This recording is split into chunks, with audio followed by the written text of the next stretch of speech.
So, good morning, everyone. I am Shreyas from Grade 12 Ideators. Today, I am here for my Day with a Leader project with Arvind sir. Sir, let's start off by jumping straight to the point. Okay. According to you, what is the leader? What is the definition? Not definition, but who is a leader? More importantly.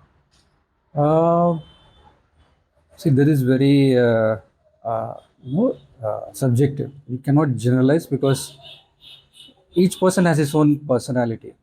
So for me, a leader, is is someone basically someone who has that self-belief, self-respect, and empathy. Okay. Okay, when I say self-belief and self-respect, these two words, I had a high impact on me when I learned or studied about Chhatrapati Shivaji.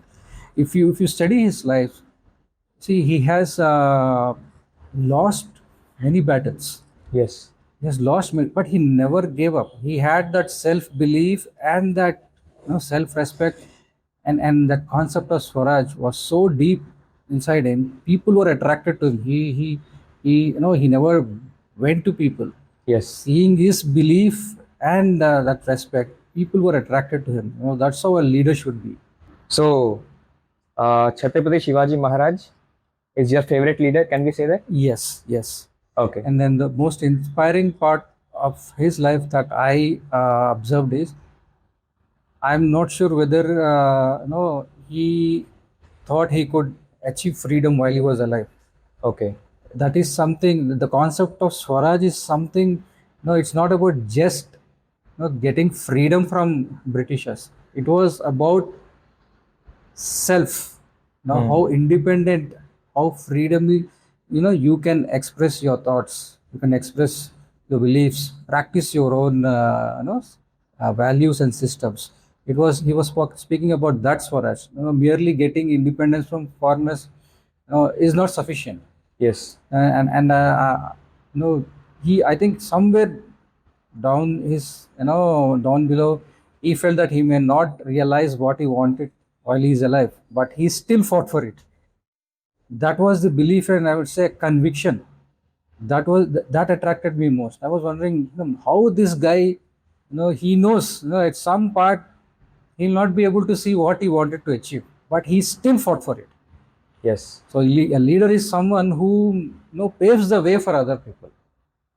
He who paves the way for other people to become leaders. If you see his army, the generals that he had, outstanding. Tanaji, and so many other generals. Now, so that is the inspiration that a leader, he just imbibes in other people by his own self-belief and self-respect. That is what is a leadership for me. According to Chhatrapati Shivaji Maharaj's story, you have just said that he faced a lot of challenges in Yes. his life. And he was, I think, maybe 18 or 19. So he never had that comfy life. His struggle started right from the age of 14 or 15. Yes. So that is the age we play around, we have fun. But look at his life. From the age of 14, he was so passionate about Swaraj. That is the greatness about it. Yes. So, according to that, do you believe that challenges, how important of a role do challenges play in shaping a leader? Absolutely. I won't say, challenges. I would say, a challenge is an opportunity. Okay. If you look at a challenge, it is also throwing you an opportunity to come out of it. It is giving you a new opportunity. Every challenge is an opportunity. Yes. That's how I see it.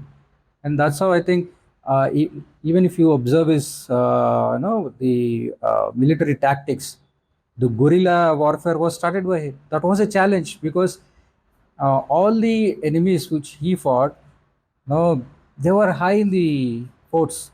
How to fight them? They were huge in number. That was a challenge for him. Yes. And he had only very few people with him. And the enemies, the Mughals, were in huge numbers. So that was a challenge. And he saw that took that as an opportunity He thought differently, and that's how the guerrilla warfare came.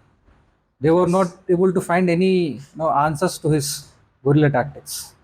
That's what a challenge does if you take it in a very positive way. It's just a change in your perspective. Yeah, absolutely. So, sir, obviously, the reason why we came here is because I selected you as my leader for interview. So, as a leader yourself, what are like few challenges which you face in your daily life? It's a good question. There are many, again, I say, opportunities rather than saying challenges. But yes, the most common challenge that I face is the only problem that I see is I want to interact with more number of students, because our organization Ashwa Unilife, it's all about, you know if you see this global network of young yogis, Yes. that is our work. We want to create a lot of yogis. A yogi means it's not that wearing an orange robe and you become a yogi. No, a yogi is a person who has mastered himself. I think we need we need yogis now. India needs a lot of yogis. So, but my challenge is, I am not able to interact or reach, more number of youngsters like you. That is one of the challenge. And the other opportunity I see, rather than saying challenge, is, conveying that message, spending time with those youngsters, to share my, experience and knowledge to help them become better persons. That is the most challenging part for me, because right now we are now reaching a very few number than, which is below our target. Basically, my target is, reach at least a minimum of 10,000 youngsters, Okay. and help them in their life journey. Okay. So, as we talked about Ashwa Global Network of Young Yogis, and you are the director of Ashwa Unilife. Yes, I'm the director of Ashwa Gurukul in Education and Wellness Okay. department. As the director of Ashwa Unilife in Educational Wellness Department, sir, how did your journey start, like with Ashwa Gurukul? How did you come across Ashwa Gurukul? So my journeys with Ashwa started with 3 years ago, but it is more than that, because our founding member and director Acharya Venkat, we know each other for the past 12 years. Okay. Due to some unavoidable reasons, with our own personal journeys, we were not in touch for 12 years, and then 3 years ago we met again. And when Acharya sir was speaking about his work, his work with youngsters, with children, I was very very interested in that, and I thought, okay, let's see what he does. So I spent time with him, and looking at all the work that he has been doing with kids, orphans, and people across different age groups. It was very inspiring, and that's why when I thought, okay, let me start let me start helping him, let me be a part of this initiative, and that's how my journey started. Okay. Yeah.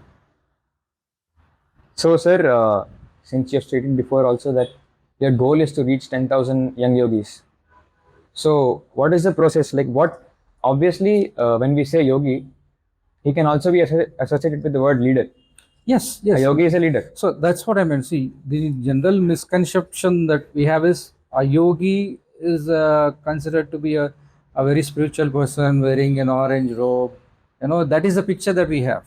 That is the common notion that we have. But Yes. the meaning of a yogi is not just that. He is a leader. He is a person who has mastered himself. He knows what his emotions. He knows about his goals, what to do. He's very clear about what Yes. he does.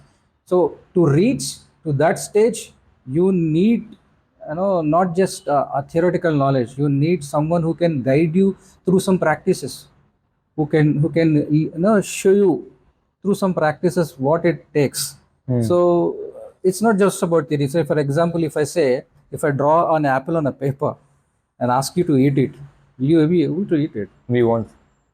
But if I give you a real apple, yes. So that Yes. is the difference between theory and practice. So our goal is, not to just, teach them or preach them. No, we are not here to teach or preach. Share our experience and knowledge from the lineage of gurus which we have, spent time with, and then share that knowledge across and help them, implement, practice, not just, just reading. Hmm. So we have different programs, where we invite them to sessions, and then after sessions we just don't let them go just like that. So it will be a follow up. We make sure that they go and practice what they speak, what they want, the values, all these things. So everything is, just make sure that they are put into practice. Okay. So leadership is also a big part of the development of a yogi, right? Absolutely, absolutely. Yogi means a leader in itself. As I told you, see, it's not necessary that a leader means someone who is leading 1,000 people. Hmm. Okay, so that's why I gave you the example of Shivaji, because his belief, his self-respect, and his conviction attracted other people.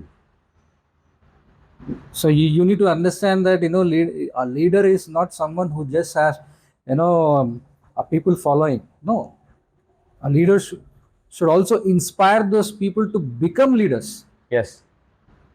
A leader should make way, or a leader should inspire other people to become leader. Now that's how a society will grow. One leader is not enough. Yes. We need to have many leaders so that they can guide the next generation, Yes. so that lineage will continue. So leadership is not just about following, it's about you, it's about how you are, disciplined, self-discipline, self-belief, and self-respect, self-love. These are the four things that we teach each and every person. If you don't have that self-belief, if you don't have the self-respect and self-love, how can you become a leader? Forget about being a leader, you will not even become a better person. You, Okay. so those are the qualities I think a leader should have. Empathy. All this will come when you have that self-love and self-respect with you.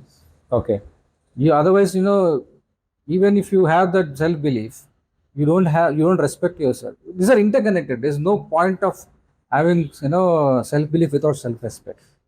You take any inspirational leaders life story, Swami Vivekananda, Bhagat Singh, Gaji. These are the common traits that you see in them. So they did not set out to become leaders. So they wanted to, nurture youngsters, and that's how the others became leaders. Okay. So, sir, for my fellow students or even teachers who are currently watching our podcast, do you have anything to say for them with respect to this topic? So as I told you, the foundation, the four pillars for any individual, any person, to become. See, this is saying in military, like, you don't fight with others. You just see the person who you were yesterday is better today. So all I say to youngsters is have self-respect, self-love, and self-belief. When I say self-love, most of them think that it is about personal grooming, Hmm. and I'm keeping yourself first and then others. That's the literal meaning. Yeah, grooming is really important, but what self-love really is, it is not something which is to be explained in words. It has to be experienced, and to experience that, you need to at least do a 10 to 15 minutes. We call it soul time. Sultan. Spend at least 10 to 15 minutes for yourself. Observe yourself, observe your thoughts, your emotions, what you're going through, how was your previous day, and how are you feeling at different points. Check your emotions, sit silently for 10 to 15 minutes. So these are all the practices which will help you understand who you are. And I just simply, self-love means is this, and I can, no, there's nothing like a theory. Okay. It won't help you. This is more into a practice. So, yes, self-love, self-belief, and self-respect, and I would say have a role model. Understand his traits.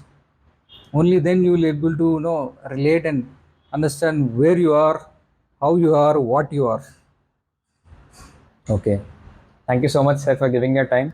Thank you so much for giving me this opportunity to have a conversation with you and with all the youngsters who are watching this. All the best, and I wish you great success. Thank you, sir. All the best to Ashwa Unilife too, as even I'm becoming part of it. I wish that the target of global network of young yogis gets And achieved as fast as possible. and congratulations to Oak School, for completing 25 years. And this is a great initiative of this practice, meeting different people and understanding leadership. Thank you so much. Thank you, sir. Thank you.